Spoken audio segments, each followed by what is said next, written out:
What we're going to see in this video, for example, if a pet has been captured, a dog, very unfortunate situation, in the different types of systems, how to proceed to free it effectively, whether it's in a restraining trap, a lethal body gripping trap, or a snare. Maybe we should start with the snare. Yes, you see, it scares me, that kind of system. I always carry a pair of cable cutters in my bag. I don't know if it's effective, but it's what was suggested to me. It's identical. Okay, well, that must be good. It's good. Okay, because it's really made for collars, for cables. No. It's not a regular pair of pliers. It's a cable cutter that's made specifically to cut steel cables, so it cuts quickly and cleanly. Yes. This is the perfect tool made for this, and that's what we need in this case. Okay, it's appropriate. It's not that expensive, it doesn't take up much space, and it can avoid a lot of problems to have it with you when you go in the woods with your dog. So if, for example, imagine this log is a dog. Let's say, yes, I'd rather have a log than my dog. So if, for example, the dog is caught in a spring-powered snare, you can see that the snare is closed around the neck. The spring has been triggered, so the little trigger has released the spring, which will tighten the snare even more around the neck. It is not good for your dog. The snare diameter is thin, and that will pinch the carotid arteries, so at that point you need to intervene quickly. Your dog has a collar, that'll help. We should never try to cut the cable where it is deeply embedded around the neck. We can be sure that the cable will be deeply embedded because the skin is soft. Exactly, that's it. So at this point we have no access. The best way is really to cut between the two arms of the spring. Between the two jaws of the spring, you might say? Yes, that's it. The little spring here, that's where you cut. If you cut there, you'll release everything at once. Okay, here, I'll do it, but we're going to protect our eyes because there's a lot of tension. So this is really the ideal location, and then what do? We've just freed it, that's for sure. And now it's freeing up. Yeah, just look right here, right here. Okay, so right away tension is released? As soon as you cut there, you release the tension. It's easy, there's no, even if the dog moves, there's really a specific place. There are two important things. It takes the right tool. Yes. And then cut in the right place. So we've seen the deadly snare. Now another type of catching device that can cause problems is the lethal body gripping trap. We're going to use this system for species such as raccoons and fisher. I'll show you now a way of freeing, for example, an animal that might be caught in a body gripping trap. I'm going to ask you, Natalie, just to hold it a little lower. That way I'll have a little space to be able to thread the rope the right way. Through the rings of the spring, you have to make a couple of passes as a pulley principle, just like that. Once you've threaded the rope twice through the rings, you wrap the cord like around your hand. And that's how it's done. Okay, you pull the rope, then latch the hook. It requires very little force. Everybody can do it. It's the effect of double passing the rope. It can be done very quickly. It's not something that takes up a lot of space. It's very simple. No, that's it. This is a really easy, efficient way of doing it quickly.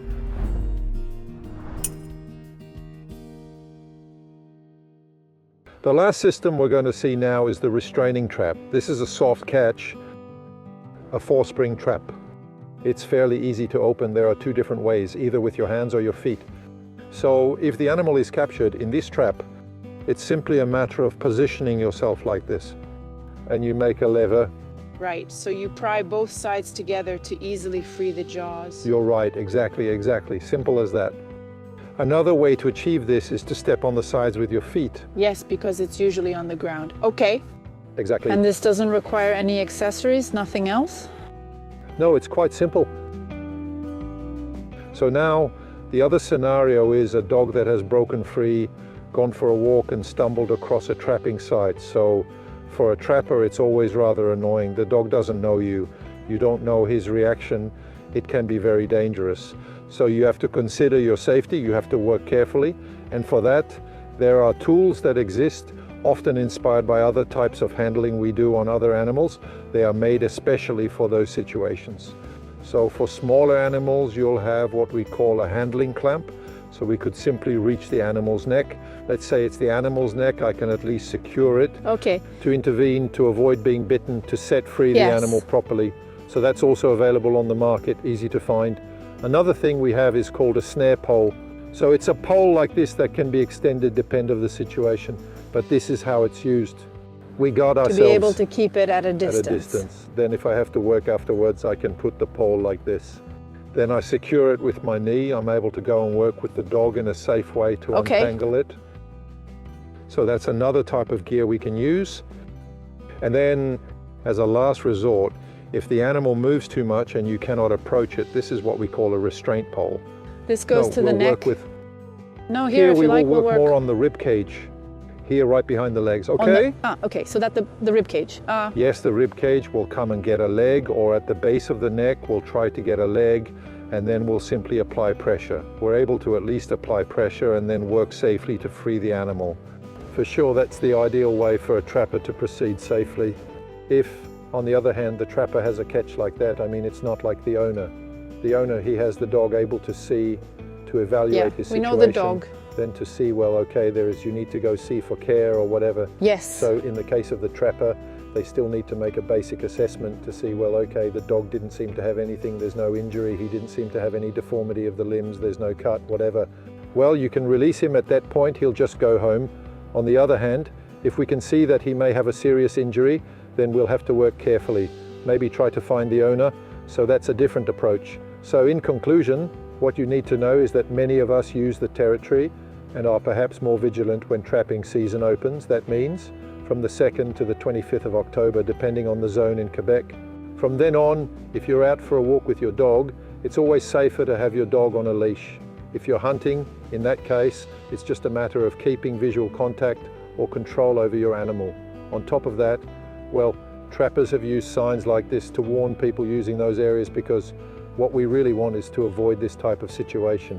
So I don't know if all those informations and simulations make you feel any better with this. Regardless, I'm really glad we've met here today.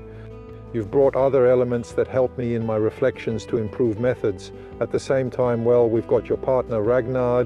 Ragnar, yes. We've had several confirmations of Canid's behavior, which just goes to show us that, well, I think we're on the right track. Yes, we need to work together on sharing the territory. And we can communicate, we can join the trappers in certain areas, and these signs are really important too, I've learned. Thanks for the invitation. Then it's the exchange Yes, that moves we're us moving forward, together. because there are plenty of elements today that are certainly going to continue in my reflection. It makes you think. Thank you very much for the invitation.